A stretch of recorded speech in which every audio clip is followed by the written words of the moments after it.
Hola Fernando, ¿qué tal? Buenos días a todos. Eh, un placer estar acá, un placer estar acá. Em, Mi propuesta hoy es quizá un poquito más introspectiva que la de mis compañeras. Y me van a perdonar, pero estoy con bronquitis, así que va a salir como salga esto. ¿Eh? Este, ¿Por qué? Porque más que hablar de la gente, del consumidor, quisiera hablar un poquito de nosotros. Y voy a empezar con dos reflexiones que hacen un poco a la tesis mía.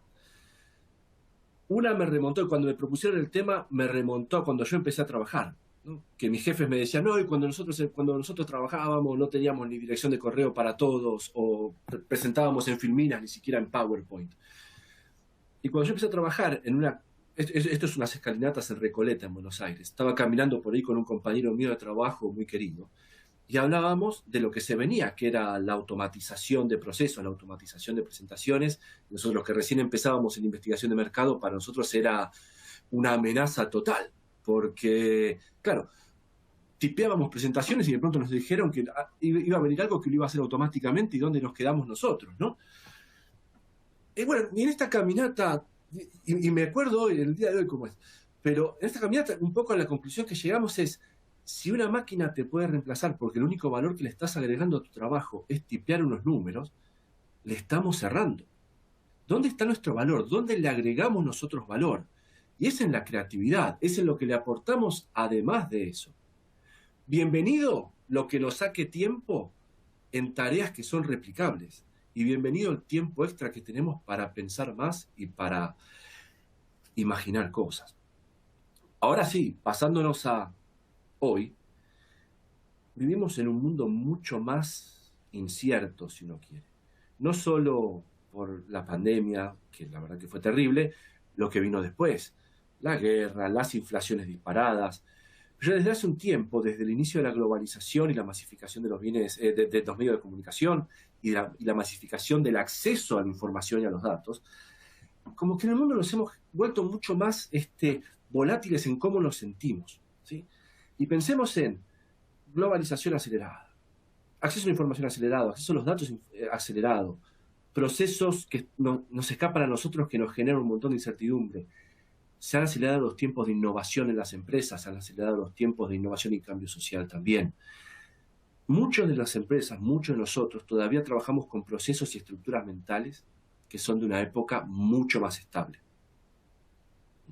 Pero hoy vivimos en un tiempo donde lo que el imperativo fundamental de todo es, uno no está tan seguro de qué va a venir mañana, porque uno planifica para mañana o para dentro de 2 años y por ahí la cosa cambia.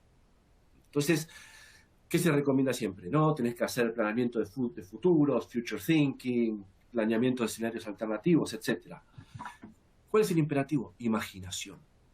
Sea el 2002, sea el 2022, lo que está detrás de todo esto es cómo pensamos y dónde le agregamos valor a nosotros, que es en cómo pensamos y nos preparamos para lo que se viene, ¿no? Y miren, en el mundo de la investigación, en el mundo del marketing, en el mundo del negocio, lo que nos marcó mucho los últimos años, yo diría los últimos 8 años, es que fue un mundo de la Big Data, ¿sí? El mayor acceso a datos requirió que en las empresas nos empecemos a convertir más en expertos en cómo no accedemos a los datos, sino en cómo empezamos a conectar, cómo construimos un ecosistema y cómo empezamos a conectar los diferentes puntos de diferentes fuentes de información para generar un insight, para generar una idea, para entender lo que está pasando con el negocio, para pensar hacia dónde vamos, lo que sea. Lo que está pasando más y más a medida que las empresas se fueron volviendo cada vez mejores en esto, ¿sí?, es que la necesidad se evoluciona. ¿Por qué? Porque poner el consumidor en el centro estamos todos claros, ¿sí? ¿Qué significa eso y qué significa para eso en un futuro incierto? Ese es el tema, ¿ok? Sobre todo cuando hay un gap abismal, yo les diría, entre lo que las empresas creen que están haciendo y lo que la gente percibe que las empresas están haciendo. Tenemos un estudio del año pasado, el 90%, más o menos el 23% de las empresas a nivel global piensan que sí tienen buenos procesos donde ponen al consumidor en el centro, son customer céntricos. En el mismo estudio, solo el 19% de la gente piensa que las empresas los ponen en el centro. ¿Qué pasó con ese abismo? ¿Dónde está? ¿Cómo lo reflejamos? ¿sí? Y más ahora con los cambios que tenemos, ¿no? Entonces nos metemos en un nuevo mundo para nosotros, que es el mundo no de la Big Data ya, sino de las Big Ideas. ¿Qué hacemos con la data? Y no para entenderla, sino ya para enriquecer esa conexión entre puntos, ¿sí? Y para imaginar escenarios posibles que nos lleven hacia adelante como empresa, como negocio, llevar hacia adelante en conexión con la gente, con el consumidor, etcétera. Lo que hablaba Carolina recién, lo que hablaba antes nuestra compañera sobre los chicos, ¿sí?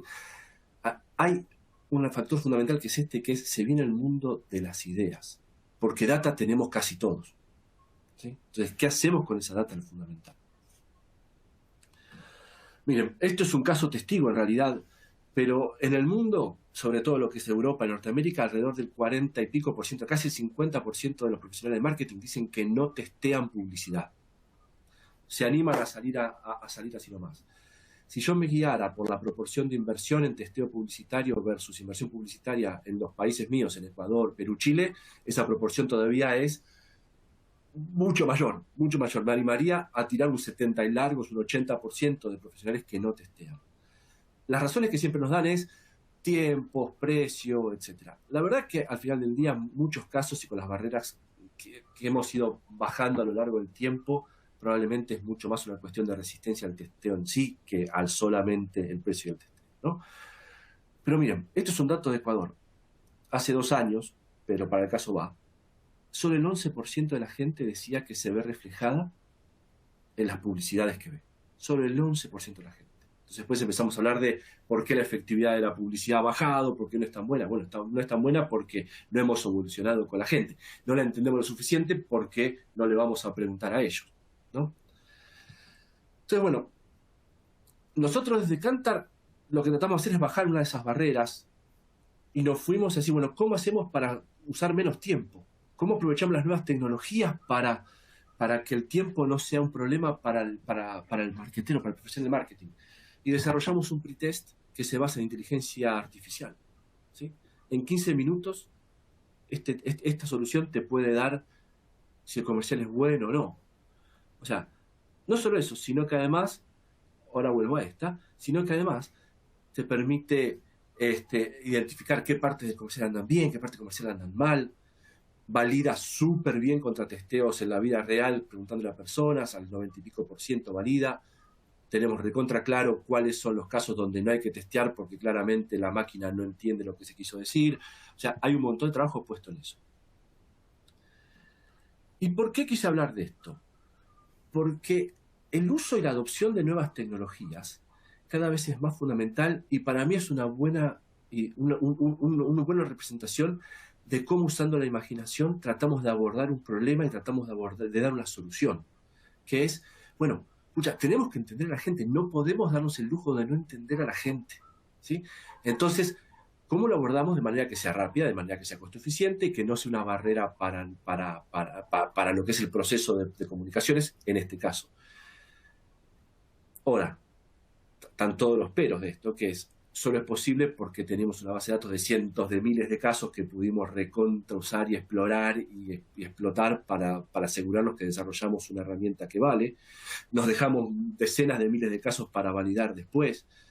Pero ¿saben qué fue lo fundamental en esto? Que pasamos de la Big Data a la Big Idea.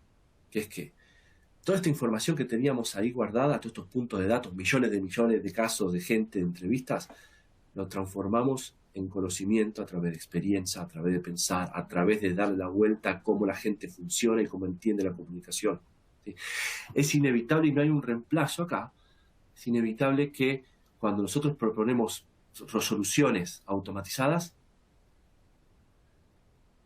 tenemos que acompañarlo con nuestro ejercicio, ¿sí? Y esto es tan cierto para el profesional de research como para el profesional de marketing, como para cualquier otro aspecto del negocio, ¿sí? Ahora, un poco para el profesional de research.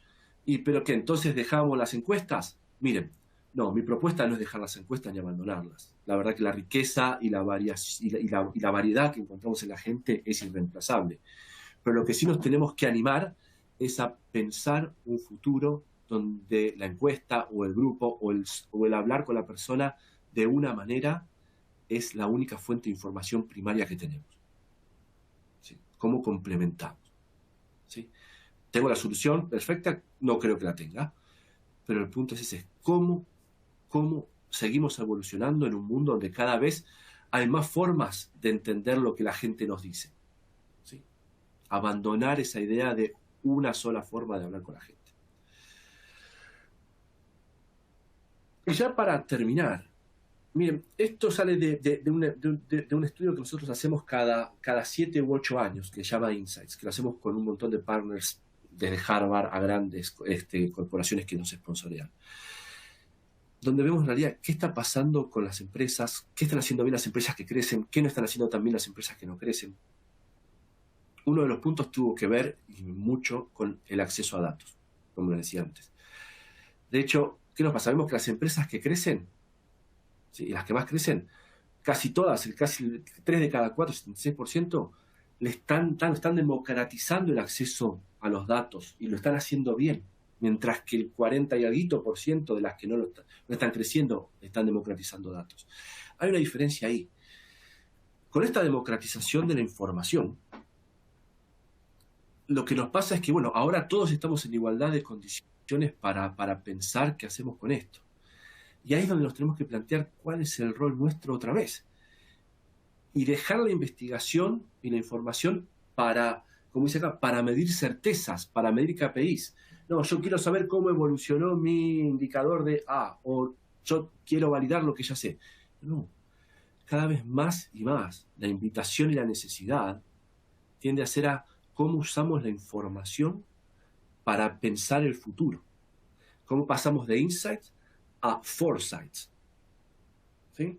Y este es un concepto que les invito a que nos tomemos muy en serio, que es no tener la bola de cristal y ser todos adivinos, pero cómo hacemos realidad una cosa que siempre dijimos que era, miramos el pasado para entender el futuro, para tener acciones, cómo lo hacemos realidad en cómo la información que producimos permite imaginar futuros y tomar acciones y decisiones mucho más claras. Eso es el foresight. Y eso es el otro imperativo junto con la imaginación, o para qué usamos la imaginación, que se viene y se va a venir cada vez más fuerte. Y en la medida en que no lo hagamos, nos vamos a volver cada vez más irrelevantes y vamos a ir perdiendo el valor que nosotros agregamos. Porque lo irrenunciable de todo esto es que nosotros como personas, como profesionales, le agregamos valor al proceso donde estamos, ¿sí? Y ese valor viene de acá y de acá, de la cabeza y del corazón. Lo que nos animemos a decir, lo que imaginemos decir y cómo lo pensamos.